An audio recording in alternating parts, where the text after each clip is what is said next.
Thanks all for coming. I'll do a brief statement and then we'll hand over to Jaden.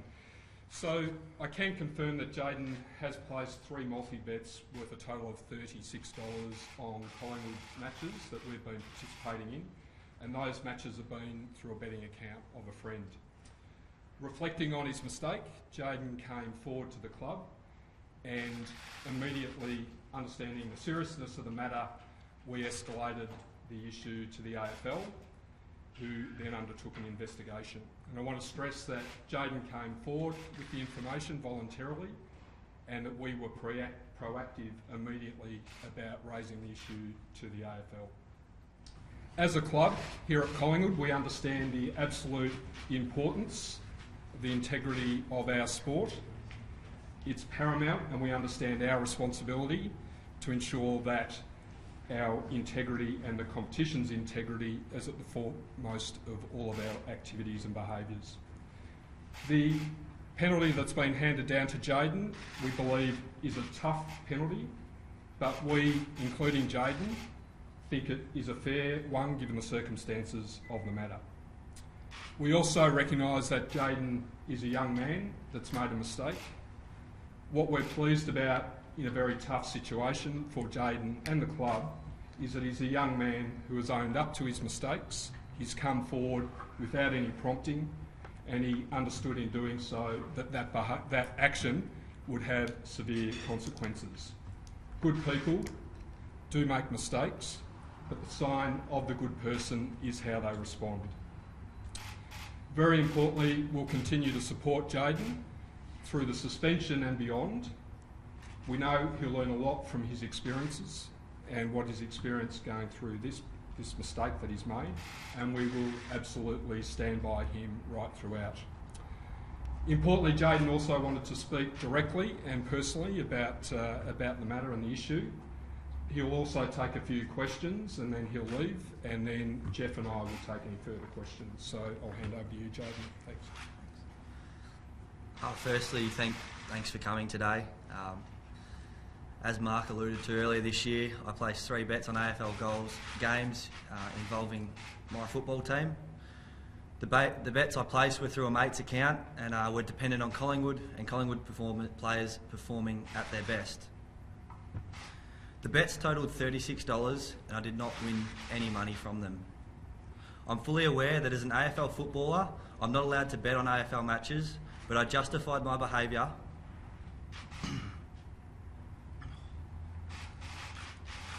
It was an incredibly stupid thing to do, and I now realise the seriousness of what I've done.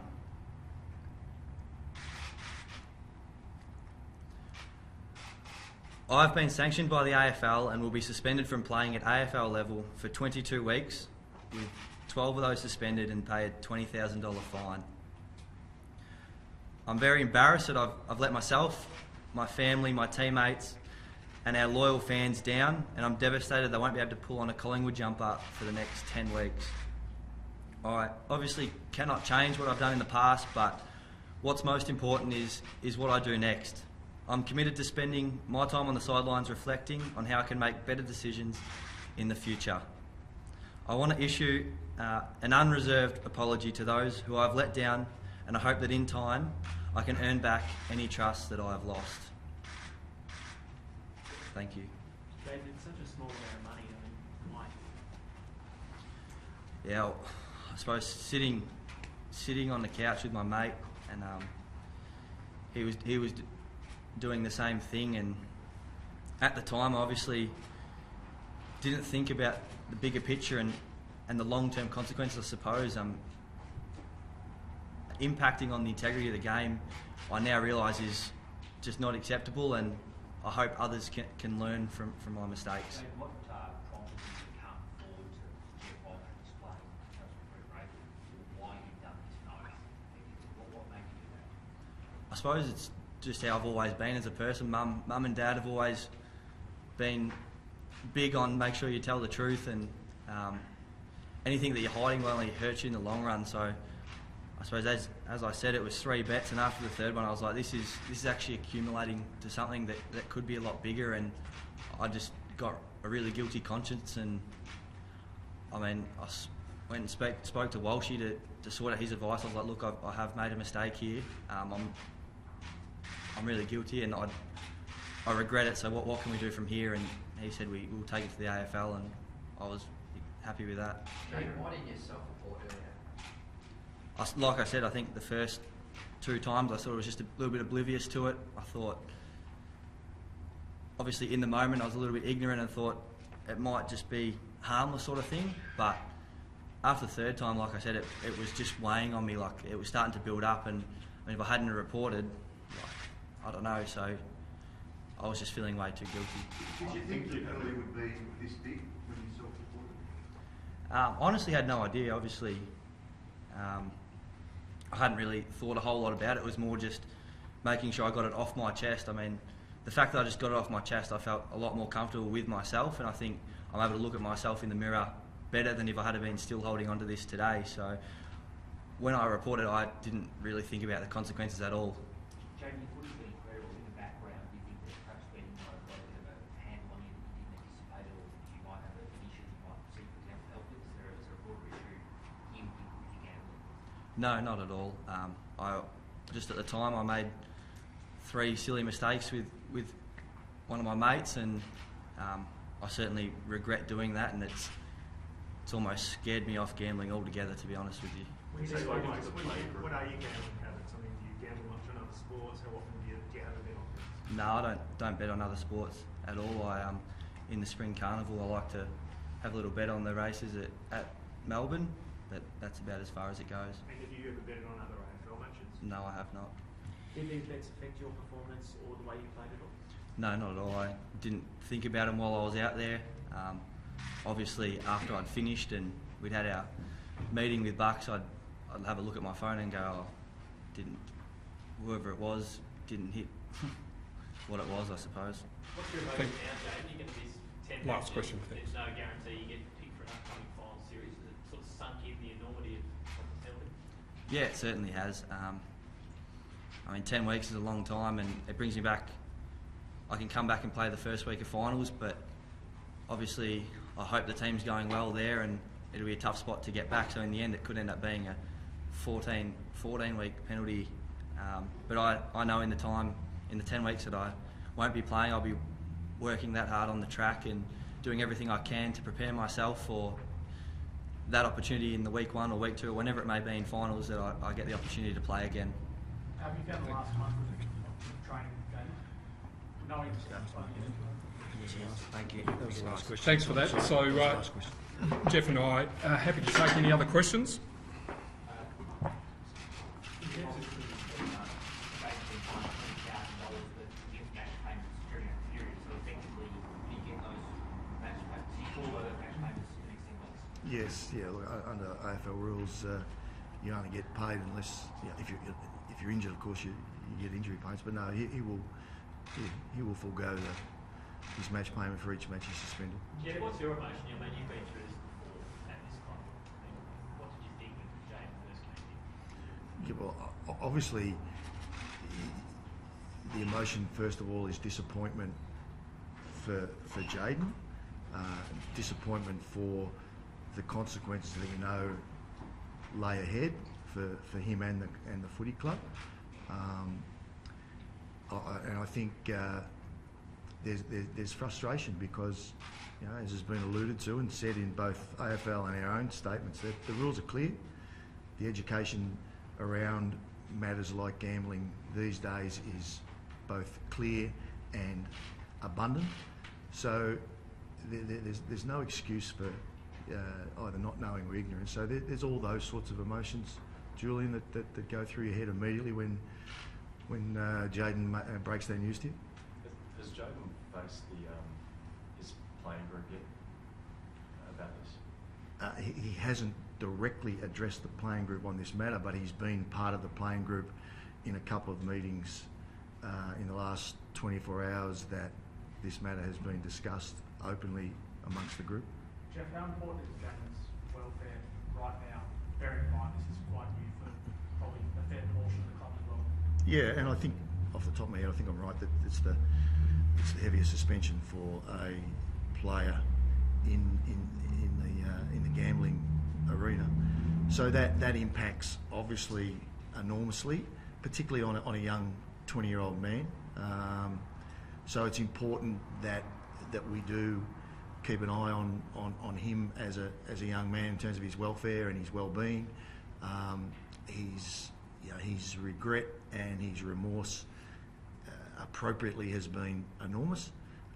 So we just don't want that to manifest itself into something that he closes up and withdraws. And I think the support systems that we have in our welfare and our footy club in general will ensure that he's well looked after. Jeff, when you self-reported, did you think the penalty would be this thing? Well, again, as I said before, Rob, I think this is a precedent in terms of the heaviness of the penalty, and it is a heavy penalty. So, in all honesty, did I think right at that moment that this is going to be the heaviest penalty that the game's seen? No, I didn't. But did I also think that this is a serious breach and that there is a clear understanding after talking to Jaden that he understood that it was a breach, and certainly I did understand it was a breach. So I knew that this wasn't going to be a matter that was treated lightly. But honestly, at the time, as I said, did I think this is going to be the heaviest penalty we've ever seen? No, I didn't. Jeff, in your experience in footy, you talked about the education, information around gambling being abundant. Has the scourge of gambling, do you think, become a bigger issue now in footy than it was, say, 5, 10, 15 years ago? Sam, it's hard to speak for other clubs because you're not inside the club. You don't know. It's never as good as never as bad. But I think from our point of view, we have a number of professionals within our footy department that do service really well on a multitude of issues, which would include gambling. So I don't, and it certainly hasn't been brought to the surface here that it's a problem in our football club. So that's all I can rely on is their own personal experience. I think in a way, I'll add further, I think in a way, the way this situation's played out does reinforce the education has been good within the club and across the industry. Obviously Jaden knew that he'd done the wrong thing, and that does speak to the quality of the education, the fact that he was aware of the rules and he knew that he'd done the wrong thing. We're often talked about the education, but the AFL and the clubs have relationships, and the fans are bombarded with messages from betting agencies encouraging them to bet. Are we giving people mixed messages? When there's the gambling dollars being pitched at the fans in particular? Yeah, look, I think they're two different issues. One is sort of fan and betting within the game, and what we're here talking about is clearly we all know the rules and Jaden knows the rules, and so he knew when he was betting on a Collingwood match in particular, but any AFL match, that he was doing the wrong thing. And I think that's what we're addressing, the fact that he did the wrong thing. Importantly, from a club and from his perspective, he fronted into that and fronted into it immediately, and I think that's what we're here about to talk about. On that, Marcus, I think Jaden made it pretty clear that the first couple of times he did it and it didn't dawn on him that he was doing the wrong thing. It was really after the third time that he realised, okay, I've done something wrong here. Why would we have that delay, given everything we're speaking now about the education and gambling? Why would it take a few goes at it from the thing actually doing the wrong thing?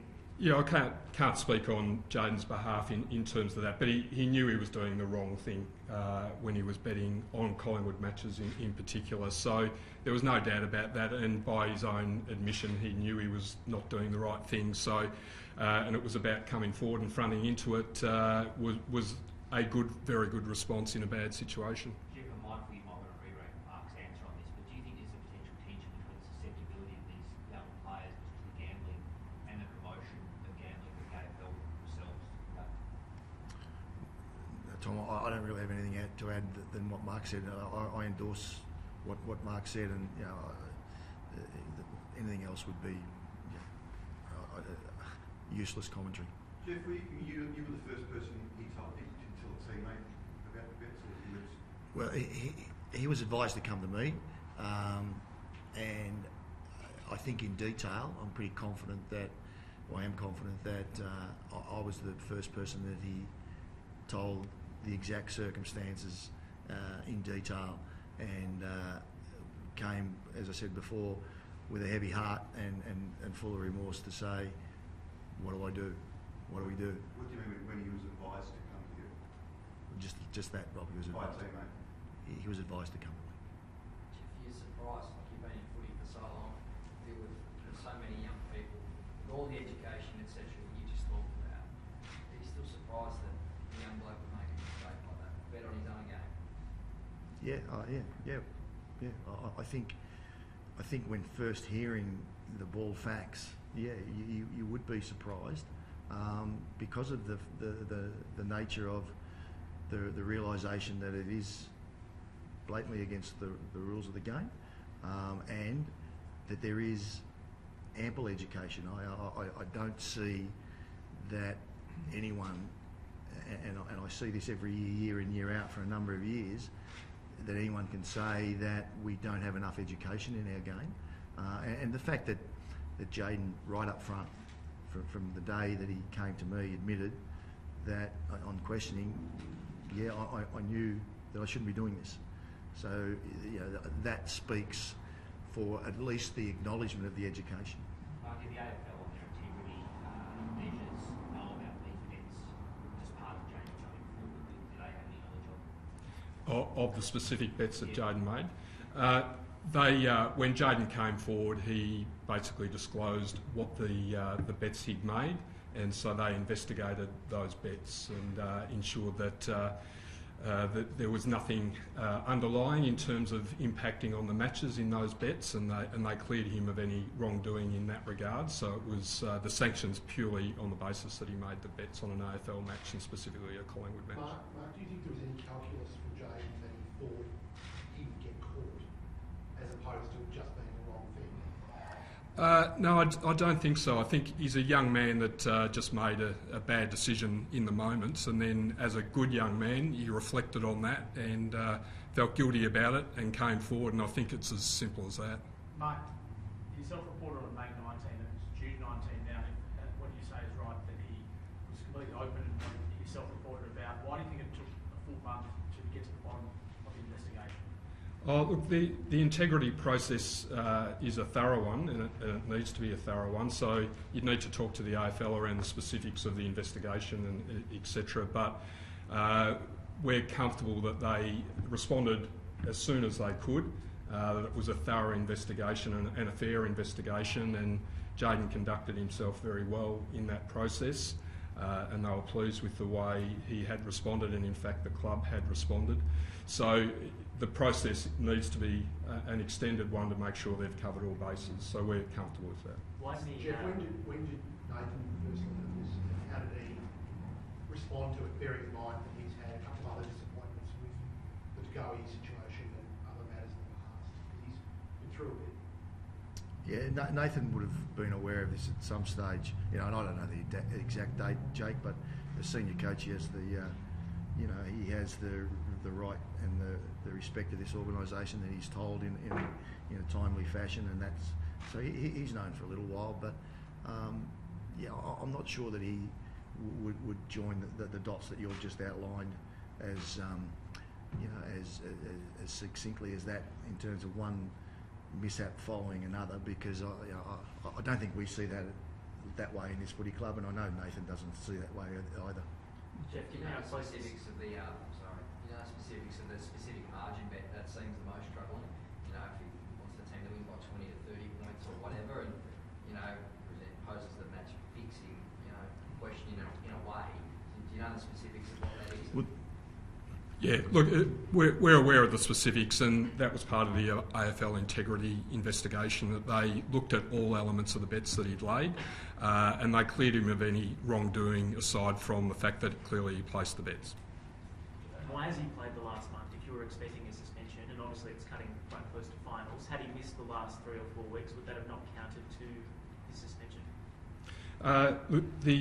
The process, as I said, does take a reasonable amount of time, but it takes a reasonable amount of time to ensure guilt or innocence, and so he was innocent of any charge until he was found guilty. So that was appropriate that he played. Clearly, we're now at a point where there has been a finding, and we accept the finding, and so now he stands out of the game. Mark, just to continue on Jake's point about the nexus with footballing. many players would have just gambling apps on their phones? Does the club, take the step of actually advising them, look, just don't even download these apps? Tempted? I mean, is it you're sitting there on the couch, it's almost like sitting next to a loaded gun with that sort of temptation? Yeah, look, we do, as part of the gambling education, there's all the good tips of how you should handle yourself and responsible gambling and the risks, and certainly very clear in what the rules are as well. So that's part of the training and education. We've also we have a partnership with the Responsible Gambling Foundation, and we're in the process, as part of that partnership, forming a policy within the club as to, and this occurred before Jaden's situation, forming a policy around what is responsible gambling and ensuring that your behaviours are good. It's not an illegal activity, clearly, but we will counsel our staff and players around what is responsible gambling. It's not an illegal activity. It's a legal activity, but clearly there's good ways of conducting yourself and knowing the limits of that. So I don't want to trip you on, you've given a really honest answer, but Jaden referred to checking the results perhaps at the end of the game or after the conclusion of that result. How can, obviously, people watching tonight or listening at the moment, how can they be satisfied that he didn't have influence on the game? It obviously came out as part of the investigation. What's the principle thing there? Yeah, look, the AFL went through the tapes of the matches that Jaden did gamble on. And they reviewed it clearly independently. We weren't part of that process, so I can't answer the specifics, but I know that they looked at all of the footage of the matches and were very comfortable that there was no impact or any potential that Jaden impacted negatively on the result. So they've cleared him of that. They've found him guilty because he admitted the guilt around betting on the matches.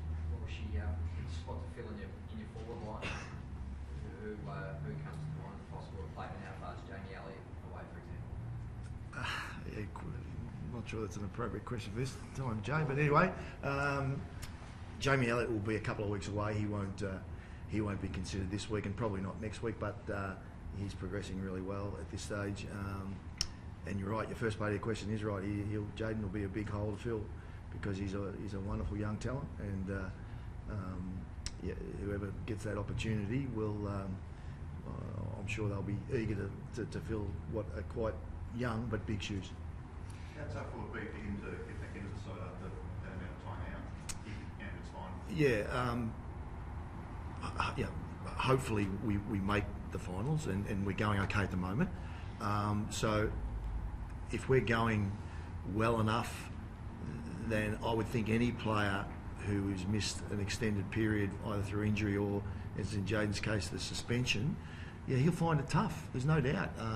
As good a young talent as he is, 10 weeks on the sidelines out of the game that is so tough will be a really strong challenge for him to regain a spot in the side. And let's hope it's a challenge that we need to consider, because there's a lot of footy to be played. One or two final questions? Yeah, Mark, I appreciate what you were saying before to Tom, that the AFL is satisfied that you didn't do anything that negatively resolved in the game. But there are clearly moments in the game where Jaden has to make a decision where he kicks it or whether he kicks a goal. How can the AFL 100 or any investigation 100% prove that he would have done that had the bets not been on in the first place? Yeah, look, I don't want to speak on behalf of AFL Integrity because it was their process of investigation, but they covered all of the elements of that. They were sure that there was no impact in terms of impacting on the results of the match. He's done the wrong thing, he's accepted he's done the wrong thing, and he's being suspended for that, but it is based on him applying bets into the match. Last one? All good? Thanks very much. Appreciate it.